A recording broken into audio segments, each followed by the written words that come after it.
नमस्कार साथियों, मैं डॉक्टर नवीन पांडे एक बार फिर आप सभी के समक्ष हाजिर हुआ हूँ। साथियों, भारत में गुरुकुल शिक्षा पद्धति की बहुत लंबी परंपरा रही है। गुरुकुल में विद्यार्थी विद्या अध्ययन करते थे, तपस्थली में सभा सम्मेलन और प्रवचन हुआ करते थे, जबकि परिषद में विशेषज्ञों द्वारा शिक्षा दी जाती थी।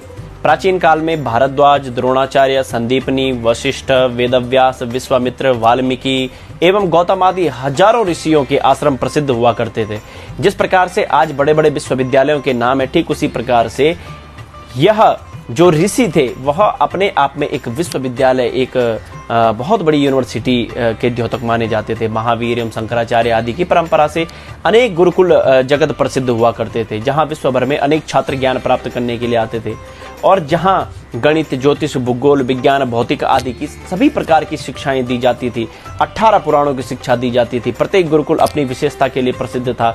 कोई गुरुकुल धनुर्विद्या सिखाने में कुशल था, कोई गुरुकुल वैदिक ज्ञान देने में कुशल था, कोई वैदिक अर्थशास्त्र सिखाने में कुशल था, कोई ज्योतिष और खगोल विज्ञान में दक्ष था। जैसा कि आधुनिक समय में भी आप देख सकते हैं, कोई engineering college, art college, commerce college, Sanskrit महाविद्यालय इत्यादि अनेक गुरुकुल थे। गुरुकुल परंपरा एवं प्राचीन शिक्षा पद्धति में जितने भी हमारे आदर्श हुए, सबने गुरुकुल में रह करके ब्रह्मचर्य का पालन करते हुए अपने गुरु के पास 5 वर्ष की उम्र से और 25 वर्ष की उम्र तक ज्ञान प्राप्त किया, जिससे उनका सर्वांगीण विकास होता था। जैसे राम, बलराम, परशुराम, कृष्ण, अर्जुन, भीष्म, युधिष्ठिर इत्यादि हजारों ऋषि मुनि।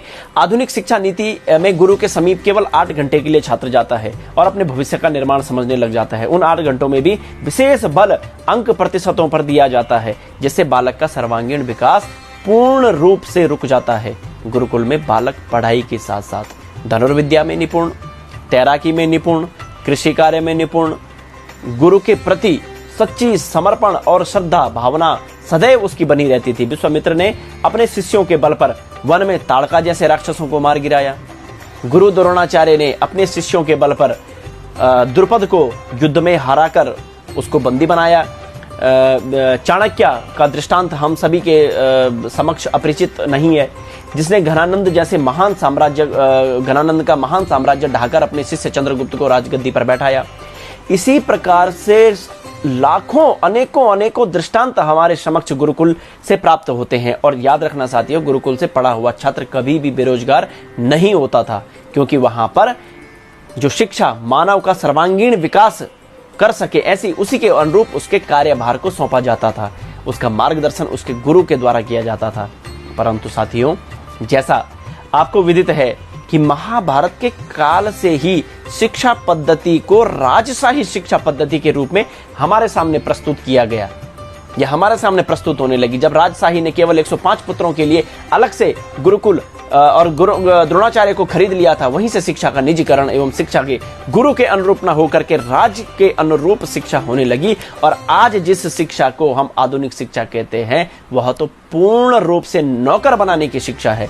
आज की जो शिक्षा है, यह मैकाले द्वारा हमें नौकर बनाने की शिक्षा पद्धति है। इस शिक्षा से हम अपने वर्चस्व को नहीं पहचान पाते हैं। यह शिक्षा हमें केवल नौकर बनाती है।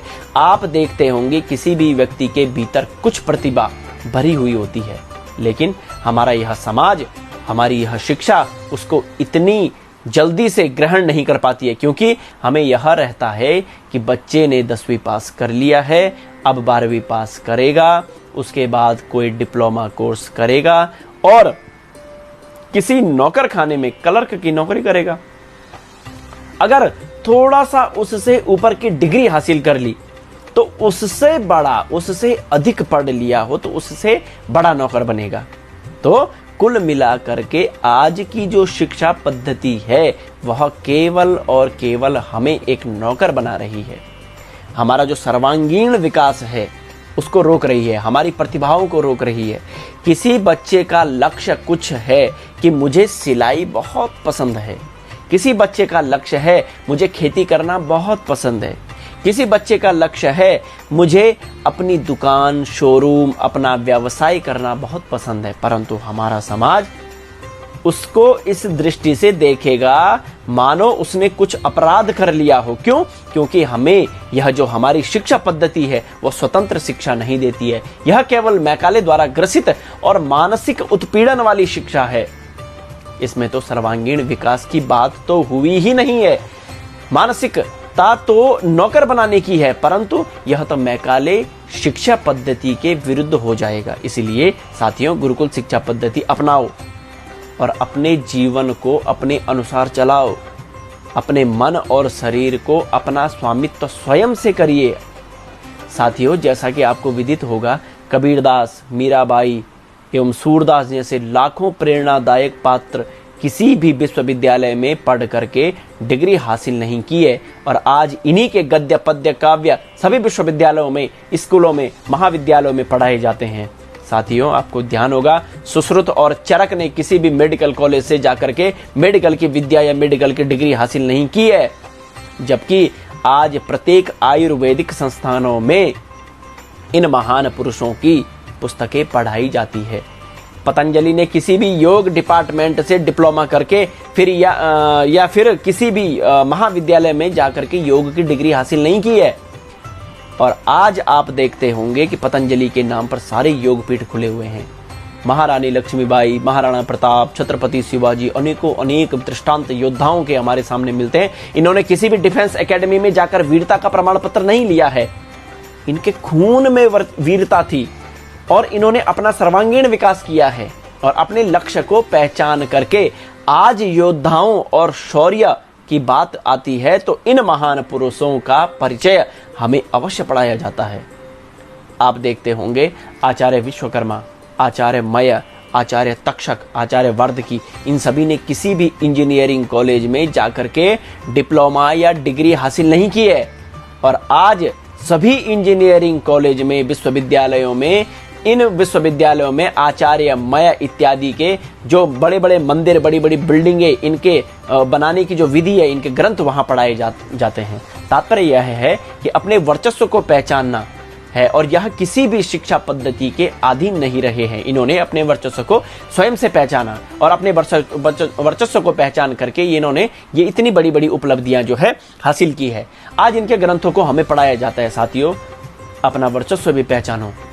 इन महान पुरुषों का अनुकरण करके अपने जीवन को उन्नति के मार्ग पर ले जाएं और अपनी शिक्षा पद्धति में अपने सर्वांगीण विकास को पहचानने की क्षमता अवश्य रखिए।